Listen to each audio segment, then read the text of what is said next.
Hello guys, இன்னைக்கு நான் உங்களுக்காக த இன்விசிபிள் பாய் அப்படின்ற ஒரு இட்டாலியன் சூப்பர் ஹீரோ மூவியை தான் கொண்டு வந்திருக்கேன். ஸ்டோரி வைஸ் பார்த்தீங்கன்னா ரொம்பவே ஒரு இன்ட்ரெஸ்டிங்கான ஸ்டோரி. பட் நீங்கள் வந்து ஸ்கிப் பண்ணாமல் ஃபுல்லாகவே இந்த வீடியோ பார்த்தீங்கன்னா உங்களுக்கு இந்த ஸ்டோரி ரொம்பவே பிடிக்கும்.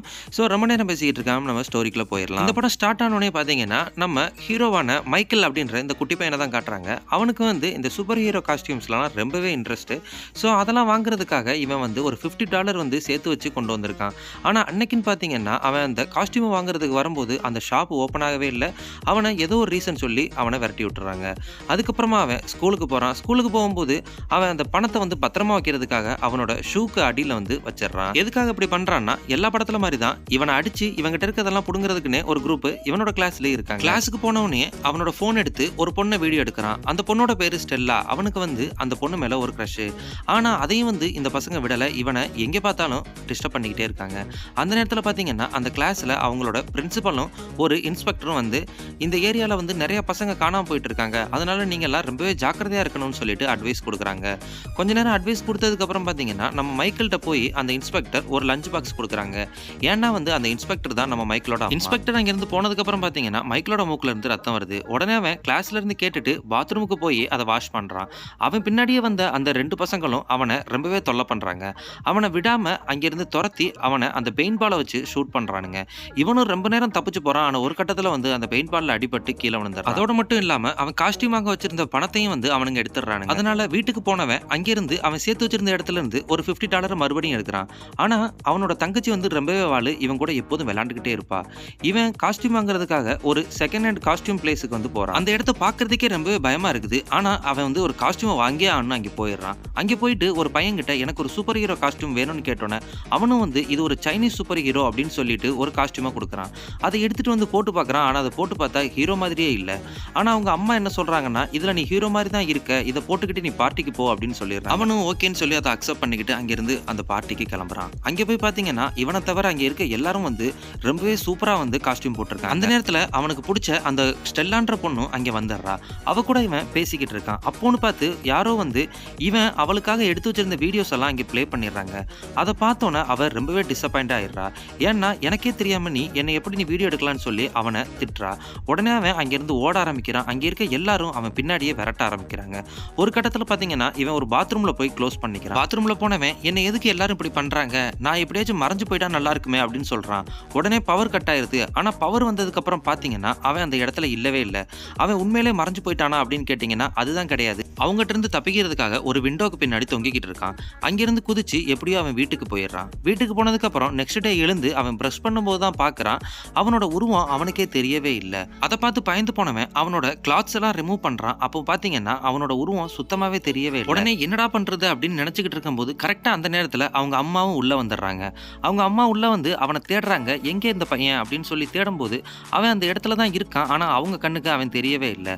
ஆனா அவனோட நாய் மட்டும் பாத்தீங்கன்னா அவனை கரெக்டா கண்டுபிடிச்சு அவன் இருக்க இடத்துக்கு போயிருது.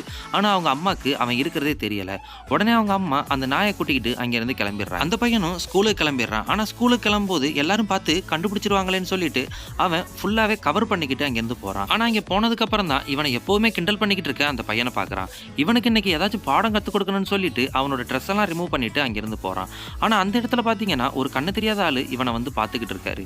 இவன் வந்து எல்லா ட்ரெஸ்ஸையும் ரிமூவ் பண்ணிட்டு அவனோட கிளாஸுக்கு போயிடுறான். அந்த நேரத்துல பாத்தீங்கன்னா அவங்களோட டீச்சர் வந்து இவங்க எல்லாருக்குமே கிளாஸ் எடுத்துக்கிட்டு இருக்காங்க. ஆனா இவன் மெதுவா கீழே வந்து இவனோட ஒரு பெயிண்ட் பால் கன் எடுத்து அந்த டீச்சருக்கு நேர வச்சு ஷூட் பண்றான். ஷூட் பண்ணிட்டு அந்த டீச்சர் வந்து திரும்பி பார்க்கும்போது கன் எடுத்து அந்த கன்னுக்கு சொந்தக்காரன் மேல தூக்கி போட்டு போயிடுறான். உடனே அந்த டீச்சர் இவன் தான் நம்மளை பார்த்து ஷூட் பண்ணியிருக்கான்னு சொல்லிட்டு அவனோட அம்மாவை வர வச்சு ஒரு மீட்டிங் போடுறாங்க. உங்களோட பையன் சரியே இல்லை அப்படின்னு சொல்லிட்டு ரொம்பவே திட்டுறாங்க. அந்த நேரத்தில் மறுபடியும் இவன் ஒரு நாள் எக்ஸாம் எழுதும் போது பாதியிலே விட்டுட்டு போன ஒரு எக்ஸாம் பேப்பர் எடுத்து அதோட ஆன்சர் ஷீட்டையும் எடுத்து அவனே வந்து எக்ஸாம் எல்லாம் ரீஃபில் பண்றான். ஏன் அப்படி பண்றான்னா அவன் ஒரு நாள் எக்ஸாம் எழுதும் போது தான் மூக்குல இருந்து பிளட் வந்திருக்கும். ஸோ அந்த எக்ஸாமே எழுத முடியாம போனனால இப்படி ஒரு காரியத்தை பண்றான். நெக்ஸ்ட் பாத்தீங்கன்னா இன்னொரு பையனும் இவனை ரொம்பவே கிண்டல் பண்ணியிருப்பான். அவனையும் வந்து அவன் டென்னிஸ் ஆடிக்கிட்டு இருக்கும் போது அவங்கிட்டையும் போய் அவனோட வேலையை காட்டுறான். இதெல்லாம் முடிச்சுட்டு கிளம்பலாம்னு நினைக்கும் போது பாத்தீங்கன்னா அங்கே கேர்ள்ஸ் எல்லாம் அவங்க ஸ்போர்ட்ஸை முடிச்சுட்டு நேரா ட்ரெஸ் சேஞ்சிங் ரூமுக்கு போறதை பாக்குறான். அப்போ இவன் மைண்ட்ல வேற மாதிரி ஒன்று தோணுது. உடனே அவங்க ட்ரெஸ் சேஞ்சிங் ரூமுக்கு உள்ள போயிடுறான். அங்க இருக்க யாருக்குமே இவன் இருக்கிறது தெரியல. ஆனா அவனோட கிரஷும் அதே ரூம்ல தான் இருக்கு. ஆனா அங்க இருந்த ஒரு பொண்ணு இவன் இருக்கிறது கூட தெரியாம ஒரு டவலை தூக்கி அவன் மேல போட்டுறா. அப்போன்னு பார்த்து அவனோட உருவம் எல்லாருக்குமே தெரிஞ்சிருது. அங்கிருந்து எல்லாரும் என்னடா இதுன்னு சொல்லி சொல்லிட்டு அவன் பக்கத்துல போகும்போது பாத்தீங்கன்னா இவனும் பயத்துல வந்து ரொம்பவே நடுங்க ஆரம்பிக்கிறான். உடனே இவனோட உண்மையான உருவமும் ரிவீல் ஆயிருது. அங்க இருந்த கேர்ள்ஸ் எல்லாம் கத்திக்கிட்டே ஓடிடுறாங்க. உடனே இவனையும் சஸ்பெண்ட் பண்ணி அனுப்பி வச்சிடறாங்க. இவங்க அம்மாவும் அதை பத்தி எதுவுமே கேட்காம நார்மலா தான் பேசிக்கிட்டு இருக்காங்க. நெக்ஸ்ட் டே இவனும் கிளாஸுக்கு வந்துடுறான். ஆனா கிளாஸ்ல போலீஸ் டிபார்ட்மெண்ட்ல இருந்து ஒரு சைக்காலஜிஸ்ட் வந்து இவங்களுக்கு எப்படி பாதுகாப்பா இருக்குன்னு சொல்லி கொடுக்குறாரு. ஆனா அந்த நேரத்துல இவனோட பவர் வந்து கொஞ்சம் கொஞ்சமா ரிவீல் ஆக ஆரம்பிக்குது. இவன் எப்படியோ கட்டுப்படுத்திக்கிட்டு இருந்து வீட்டுக்கு ஓடியாந்துடுறான். வீட்டுக்கு வந்ததுக்கு அப்புறம் பாத்தீங்கன்னா இவனோட ரூம்ல அவனோட தங்கச்சி அவளை பார்த்து கடுப்பானவன் உடனே ரூமை விட்டு வெளியில போன்னு சொல்லி கத்துறான். அவளும் வெளியில போற மாதிரி போயிட்டு உள்ளேயே உட்காந்துக்கிறா. உடனே இவன் ட்ரெஸ்ஸை ரிமூவ் பண்ணும்போது இவன் உருவத்தை பார்த்து பயந்துடுறா. அவனும் வந்து நான் உனக்கு எல்லாத்தையும் எக்ஸ்பிளைன் பண்றேன் அமைதியா இருன்னு சொல்லி அவகிட்ட எல்லாத்தையும் எக்ஸ்பிளைன் பண்றான். இந்த ட்ரெஸ்ஸை போட்டதுக்கு அப்புறம் தான் எனக்கு இந்த பவரே வந்துச்சுன்னு சொல்றான். நெக்ஸ்ட் அந்த இன்ஸ்பெக்டர் லேடி அதாவது மைக்கேலோட அம்மா யார்கிட்டயோ போன்ல பேசும்போது தான் இவனுக்கே புரியுது இவன் வந்து இவங்களோட ஒரிஜினல் பையன் கிடையாது, இவனை அடாப்ட் பண்ணி தான் வளர்க்குறாங்கன்னு. அதனால ரொம்பவே டென்ஷன் ஆகி மன உடைஞ்சு போனவன் அங்கிருந்து கிளம்பி போய் ஒரு பீச்சில் இருக்க ஊஞ்சல்ல ஆடிக்கிட்டு இருக்கான். அப்போ அந்த வழியா வந்த அவனோட க்ரஷ் அங்கே ஏதோ ஆடிக்கிட்டு இருக்கு அப்படின்னு சொல்லிட்டு அவ பக்கத்துல போறா. ஆனா அவளுக்கு அதை பார்த்து பயமே இல்லை. அவ அதுக்கு பக்கத்துல போயிட்டு உனக்கு உருவம் இருக்கா அப்படின்னு சொல்லிட்டு கேட்க ஆரம்பிக்கிறா. மறுபடியும் அவன் எதுவும் பேசாதனால நீ ரொம்பவே கவலையா இருக்கியான்னு சொல்லி கேட்கிறா. அப்போதான் அவன் ஒரு ஸ்மைலியை வரைஞ்சு காட்டுறான். ஆனா அந்த பொண்ணுக்கு இது நம்ம கிளாஸ்ல இருக்க மைக்கேல் தான் அப்படின்றது அவளுக்கு அப்போ வரைக்கும் தெரியாது. ஆனா மைக்கேல் எங்க போனாலும் இந்த கண்ணு தெரியாத ஆளு அவனை ஃபாலோ பண்ணிக்கிட்டே இருக்கான். நெக்ஸ்ட் டே பாத்தீங்கன்னா மைக்கேல் வந்து அந்த பொண்ணோட வீட்டுக்கே போயிடுறான். அவளுக்கும் இது அந்த உருவம் தான் சொல்லிட்டு அவனை உள்ள வர வச்சிடறா. அவன் உள்ள வந்ததுக்கு அப்புறம் கரெக்டா அவங்க அம்மாவும் வந்து உனக்கு ஜிம்னாஸ்டிக்கு டைம் ஆயிடுச்சுன்னு சொல்லி கூப்பிடுறாங்க. அந்த நேரத்துல கரெக்டா இவனோட உருவமும் ரிவீல் ஆக ஆரம்பிக்குது. இவன் அங்கிருந்து எப்படியோ தப்பிச்சு போயிடுறான். அவளும் வந்து ஜிம்னாஸ்டிக் கிளாஸுக்கு போயிடுறா. ஆனா நம்ம மைக்கேலோட தங்கச்சி வந்து நீ எதுக்கு அவகிட்ட உண்மையை சொல்லல, இப்ப போய் சொல்லு அப்படின்னு சொன்னதுக்கு அப்புறம் அவன் அவனோட நாய்க்குட்டியை கூட்டிக்கிட்டு அங்கிருந்து போறான். ஆனா அந்த நேரத்துல பாத்தீங்கன்னா யாருனே தெரியாத ஒரு உருவம் வந்து அந்த ஸ்டெல்லான்ற பொண்ணை வந்து கடத்திட்டு போறான். இவனும் வந்து எவ்வளவோ ட்ரை பண்றான். ஆனா இவனால முடியல. நெக்ஸ்ட் டே இவன் போலீஸ்ல சொல்லி அதை ஒரு பெரிய கேஸ் ஆக்கிடுறான். ஆனா அவனால அவளை காப்பாற்ற முடியல. அவளை தூக்கிட்டு போனவங்க அவளை வச்சு ஏதோ ஆராய்ச்சி பண்ற மாதிரி பண்ணிட்டு அவளை கொண்டு போய் ஒரு ரூம்ல அடைச்சு வச்சிடறாங்க. ஆனா நெக்ஸ்ட் டே மைக்கேலோட அம்மா அவனோட கிளாத்ஸை வாஷ் பண்ணி போட்டதுனால அவன் கோவமாயி நீங்க என்னோட அம்மாவே கிடையாதுன்னு சொல்லி கத்திட்டு அங்கிருந்து போயிடுறான். இன்னொரு பக்கம் பாத்தீங்கன்னா அந்த பொண்ணை போய் ரூம்ல அடைச்சு வச்சிருக்காங்க. அப்பதான் தெரியுது இதுக்கு முன்னாடி கடத்தின பசங்க எல்லாருமே அங்கேதான் இருக்காங்கன்னு. அவங்களும் வந்து தப்பிக்கிறதுக்காக நிறைய ட்ரை பண்றாங்க. ஆனா அவங்களால முடியல. மைக்கேல் வீட்டுல கோவப்பட்டுட்டு வெளியில வந்து ஒரு பீச்ல உட்கார்ந்து இருக்கும் போது ஒரு கண்ணு தெரியாத ஆளு வந்து அவன்கிட்ட பேசுறான். அவனை பார்த்தோன்னே இவன் பயந்து போய் நீ தான் வந்து எல்லாரையும் கடத்துறியான்னு சொல்லிட்டு கேட்கறான். ஆனா அவன் நான் கடத்துறது கிடையாது, ஆனா உனக்கு எனக்கும் இன்னொரு சம்பந்தம் இருக்குன்னு சொல்றான். அது என்னன்னு கேட்கும்போது தான் நான் தான் உன்னோட அப்பா அப்படின்ற ஒரு உண்மையவே சொல்றான். அப்பதான் ஒரு பிளாஷ்பேக் ஸ்டோரிக்குள்ள போறாங்க. என்ன அப்படின்னா முன்னாடி நடந்த ஒரு நியூக்ளியர் எக்ஸ்ப்ளோஷன்னால நிறைய பேருக்கு வந்து டிஃப்ரெண்டான சூப்பர் பவர்லாம் கிடைச்சிருக்கு.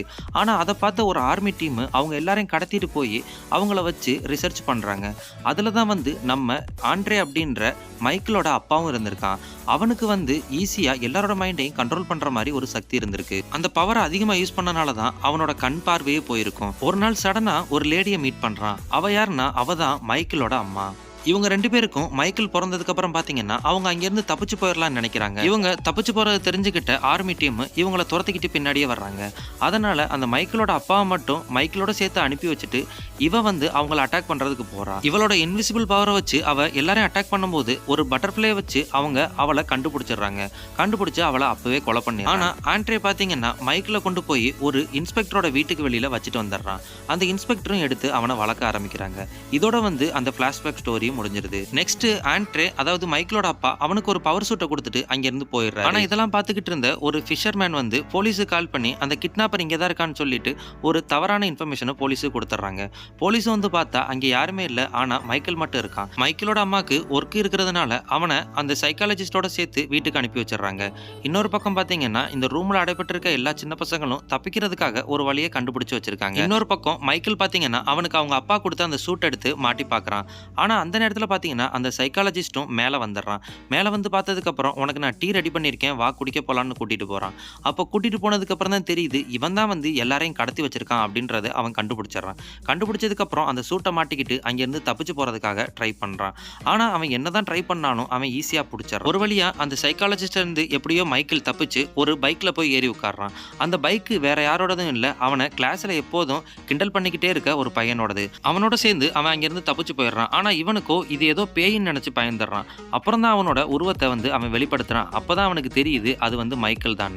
உடனே அவன் எதுக்கு இப்படி பைத்தியக்காரத்தனமா பண்ணிக்கிட்டு இருக்கேன்னு கேட்கும்போது தான் அந்த சைக்காலஜிஸ்ட பத்தி சொல்றான். மைக்கேலோட அம்மாவும் வீட்டுக்கு வந்து பாக்குறாங்க. வீடே வந்து ரொம்பவே கலைஞ்சு கிடக்குது. வீட்டுல யாருமே இல்ல. மைக்கேலையும் வந்து காணோம். அப்பதான் இங்க மைக்கேலோட அப்பா வந்து எனக்கு மைக்கேல் எங்க இருக்கான்னு தெரியும்னு சொல்லிட்டு ஒரு இடத்துக்கு கூட்டிட்டு போறாரு. இன்னொரு பக்கம் இந்த சின்ன பசங்க எல்லாம் தப்பிக்கிறதுக்காக ஒருத்தவங்க மேல இன்னொருத்தவங்க ஏறி மேல இருக்க ஒரு டோரை வந்து ஓபன் பண்றாங்க.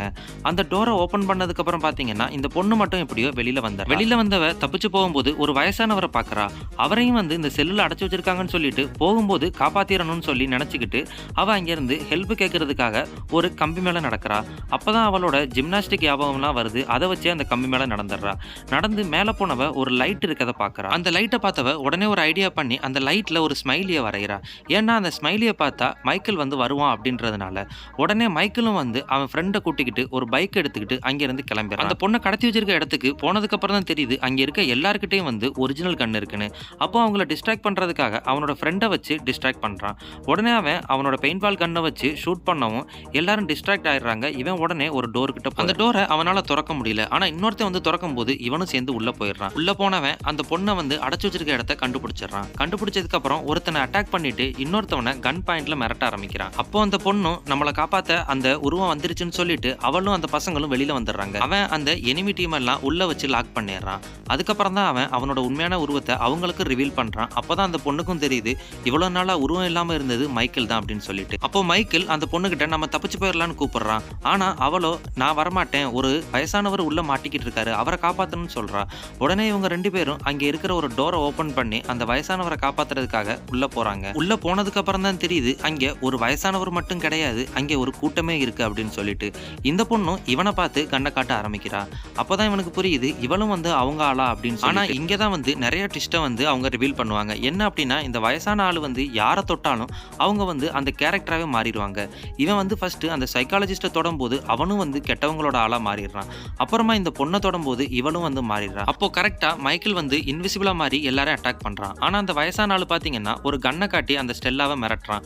உடனே மைக்கேலும் வந்து அவனோட உருவத்தை ரிவீல் பண்ணி அப்போ அந்த மைண்டை கண்ட்ரோல் பண்ற அந்த வயசான ஆளு வந்து அந்த இடத்துக்கு மொத்தமா பாம்பை வச்சுட்டு அங்க இருக்க சப்மரைனை வந்து எடுத்துக்கிட்டு கிளம்பிடுறான். அந்த சப்மரைன் கிளம்பும்போது பாத்தீங்கன்னா மைக்கேலோட அம்மா அதாவது இன்ஸ்பெக்டரும் அவனோட அப்பா அந்த ஆண்ட்ரோ அப்படின்ற கண்ணு தெரியாத ஆளும் அந்த இடத்துக்கு கரெக்டா வந்துடுறாங்க.